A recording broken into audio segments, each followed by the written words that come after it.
अस्सलाम वालेकुम। कैसे हैं आप सब? उम्मीद आप सब भी ठीक होंगे और खैरियत से होंगे। आप देख रहे हैं मेरा यूट्यूब चैनल हाशिर किचन। अगर आप चैनल पर नए हैं तो प्लीज़ मेरे चैनल को सब्सक्राइब कर लीजिएगा, वीडियो को लाइक कीजिएगा, शेयर कीजिएगा, एक अच्छा साथ में कमेंट्स कीजिएगा। तो यहाँ पर मैंने घी ले लिया है और घी को थोड़ा सा मैंने गर्म किया फ्राई पैन के अंदर।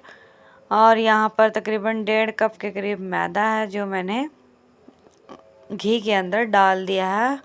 थोड़ी सी भुनाई करनी है बेसन की आपने। तकरीबन इसको 4 से 5 मिनट लगेंगे। ये काम आपने दरमियानी आंच पर करना है, ज़्यादा तेज़ आंच पर नहीं करना।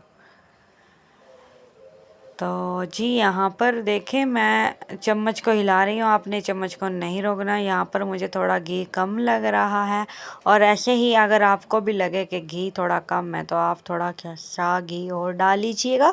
और आप लोग चाहें तो इसको देसी में बना सकते हैं। यहाँ पर मैं डालडा घी का इस्तेमाल कर रही हूँ। तो यहाँ पर देख लें आप, मैंने इसे को अच्छी तरीके से मिक्स कर लिया है और अब मैं घी और शामिल करूँगी तकरीबन कोई 2 चम्मच के करीब। लेकिन वो वीडियो से मैंने ना कट कर दिया है। आपको लगे अगर थोड़ा घी डालना है तो आप लोग डाल लीजिएगा, वो आपकी अपनी चॉइस है। ये देखिए मैंने घी डाल लिया है और अब मैं इसको थोड़ा सा फ्राई करूँगी, मतलब कि भून लूँगी। बेसन का जो कच्चापन है ना वो ख़त्म हो जाना चाहिए। और सर्दियां हैं, सर्दियों में तो ज़्यादातर मतलब कि ऐसी ही चीज़ें बनाई जाती हैं जिससे थोड़ी सर्दी को कंट्रोल किया जाए।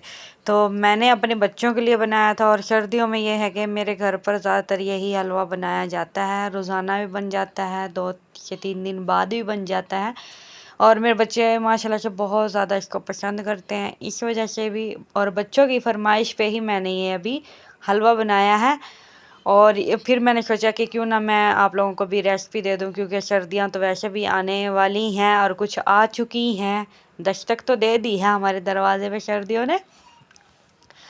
तो खैर मैंने इसकी अच्छी तरीके से बुनाई कर ली है और आप लोग भी कुछ इसी तरीके से बनाइएगा। बहुत इजी है, बहुत ही कम टाइम में ये बन जाता है। और आप लोग ज़रूर बनाइएगा जब आपके घर में कोई मेहमान वगैरह आए, तो तब भी आप लोग ये कम बजट में और कम टाइम में बन जाने वाला मीठा ज़रूर बनाकर खिलाइएगा।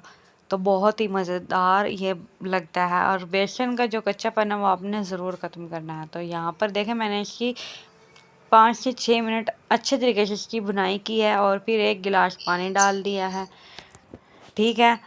और ये मैंने 1 कप चीनी का लिया था, मतलब कि 1.5 कप बेसन है तो 1 कप मैंने चीनी लिया। अगर आप लोग चाहें तो 1.5 कप बेसन लिया तो 1.5 ही कप चीनी भी डाल सकते हैं। लेकिन ज़्यादा मीठा जो होता है ज़्यादा खाया भी नहीं जाता, इसलिए नॉर्मली मतलब कि चीनी रखनी है आपने, डालनी है, या आप लोग कम या ज़्यादा अपने हिसाब से भी कर सकते हैं। तो इसको चम्मच को इस तरीके से ऐसे थोड़ा सा ना गोल गोल घुमाइएगा ताकि इसके अंदर कोई लम्स वगैरह ना बने, क्योंकि पानी हमने जो है पहले से थोड़ा ही शामिल किया है इस वजह से। तो यहाँ पर मैं आप लोग देख लें इस तरीके से हल्के हाथ से आपने चम्मच को हिलाना है और आंच जो है थोड़ी हल्की कर लीजिएगा, मतलब मीडियम है तो थोड़ी लो कर लीजिएगा। और इसको इतना मतलब कि चम्मच को चलाना है कि ये फ्राई पैन जो है हलवे को खुद ब खुद छोड़ दें।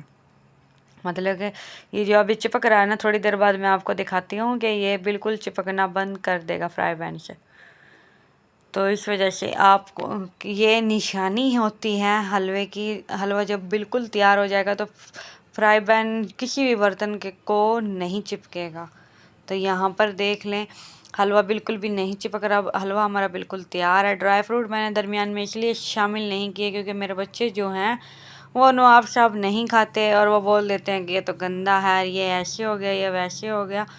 तो 100 बातें बना लेते हैं और फिर खाने से पहले अपना दिल ख़राब कर लेते हैं। तो लास्ट में मैंने इसके ऊपर थोड़ा सा कद्दूकश किया हुआ खोपरा, मतलब कि खोपा और बादाम कुछ क्रश किए हुए वो डाल दिए थे। आप लोग कोई भी ड्राई फ्रूट डालना चाहते हैं तो डाल लें, आपकी अपनी चॉइस है। लेकिन ये बहुत ही कम मैंने ड्राई फ्रूट डाला है, सिर्फ मेरे बच्चों की वजह से। अगर ये वीडियो थोड़ी सी भी आपको पसंद आए तो प्लीज़ चैनल को सब्सक्राइब कीजिएगा।